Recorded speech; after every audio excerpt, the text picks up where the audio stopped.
Hi అండి, hello, hi hi ఎలా ఉన్నారంట, బాగున్నారా? ఈరోజు మన టాపిక్ వచ్చేసి అప్పు చేయడం.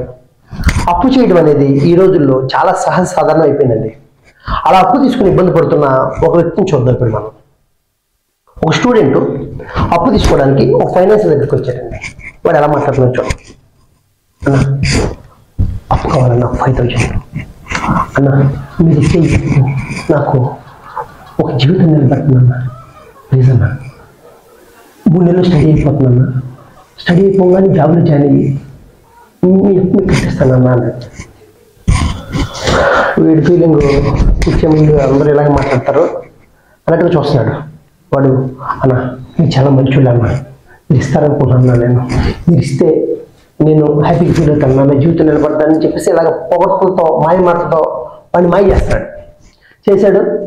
ఈయన డబ్బులు ఇచ్చాడు, ఇది తీసుకున్నాడు, జంపు వెళ్ళిపోయాడు. మొత్తం డబ్బులు కూడా అన్ని ఖర్చు అయిపోయింది. 3 నెలలకు వస్తా అన్నాడు, 6 నెలలు అయిపోతుంది, వాడు రాలేదు ఇంతవరకు. వీడు ఆలోచిస్తాడు ఏం జరుగుతుందా. సరే ఫోన్ చేద్దామని చెప్పేసి ఫోన్ చేశాడు. మీరు ఫోన్ చేస్తున్న ఫోన్ నెంబర్ ప్రస్తుతం అందుబాటులో లేదు అని చెప్పి వీడి కోపం వచ్చేసింది బాగా అని మళ్ళీ ఫోన్ చేశాడు. మీరు ఫోన్ చేస్తున్న ఫోన్ నెంబర్ ప్రస్తుతం స్విచ్ ఆఫ్లో ఉంది అని. ఇది బాగా బీపీ పెరిగిపోయిందండి, బీపీ వచ్చేసింది. ఒక మాట తీసి నోట్ వేసుకున్నాడు. ఇలా ఏం చేద్దామని బాగా ఆలోచించి ఇలా కాదు, వాడు ఇన్స్టిట్యూట్కి వెళ్ళిపోతుందని నిర్ణయించుకుని వాడు ఇన్స్టిట్యూట్కి వెళ్ళి లోపలికి వెళ్ళి ఫలానా వ్యక్తి ఉన్నారు అని అడిగారు. లేదండి క్లాస్ అయిపోయింది, ఇప్పుడే వెళ్ళిపోయారు అన్నారు.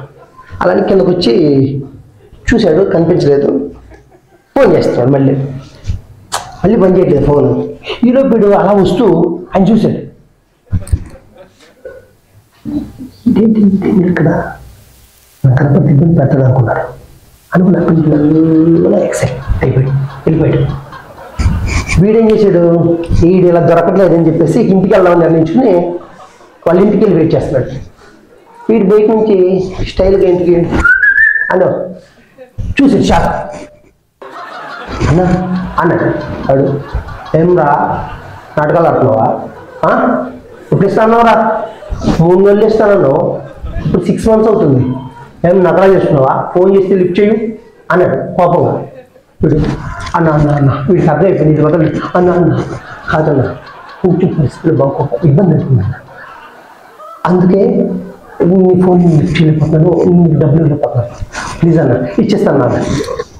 అరే భయ్ నువ్వేమన్నా చేయరా, ఈరోజు నువ్వు పైసలు ఇస్తేనే కొంచెం తగ్గేది, లేకపోతే ఏమే ఉంటా అని తగే చెప్పాడు. వీడు అమ్మాయి ఇది ఎలాగైనా కదిలేటట్లేదు అని చెప్పేసి చేద్దామని అలా బయట చూస్తే ఒక ఫ్రెండ్ కనిపించాడు. అక్కడికి వెళ్ళి మామ కొన్ని డబ్బులు కావాలరా అన్నాడు. వాడు ఎందుకు రా అన్నాడు. మామ అదిగో ఇంట్లో ఉన్నాడు కదా అతను మా బంధువులు రా, అతనికి ఏదో హార్ట్లో ప్రాబ్లం ఉందని చెప్పేసి హాస్పిటల్కి వెళ్ళాలంటరా, డబ్బులు లేవంట, రాగానే ఇచ్చిస్తారా నీకు, నాకు వస్తాయి కదా అడ్జస్ట్మెంట్ చేసి ఇవన్నీ ఇచ్చేస్తాను, కొంచెం అతనికి అడ్జస్ట్మెంట్ చేయాలరా అని. సరేరా అని వాడు కొంత అమౌంట్ తీసి వాడు చేసి పెట్టాడు. వాడు ఆనందం చూడండి, వాడు హ్యాపీగా ఫీల్ అయిపోయి ఆ మనీ తీసుకుని స్టైల్గా వచ్చాడు. ఇవ్వగా మీ డబ్బులని కట్టేశాడు. సెటిల్మెంట్ అయిపోయింది కదా, అతను వెళ్ళిపోయాడు. ఇంకా మనోడు హ్యాపీ వెళ్ళి ఫ్రిడ్జ్ దగ్గరికి వెళ్ళి ఒక కూల్ డ్రింక్ తీసుకుని ఫ్యాన్ వేసుకుని ఇంట్లోకి వచ్చి అనుభవించు రాజా అని ఎంజాయ్ చేస్తాడు. అండి ఇది టాపిక్. ఒక అప్పు చేయడానికి ఇంకొక అప్పు కట్టడానికి ఇంకొక అప్పు, ఇలా ఒక్కసారి జీవితంలో అప్పు చేయడం మొదలు పెడితే అప్పులు చేస్తూనే ఉంది. ఇది మన టాపిక్ ఈరోజు.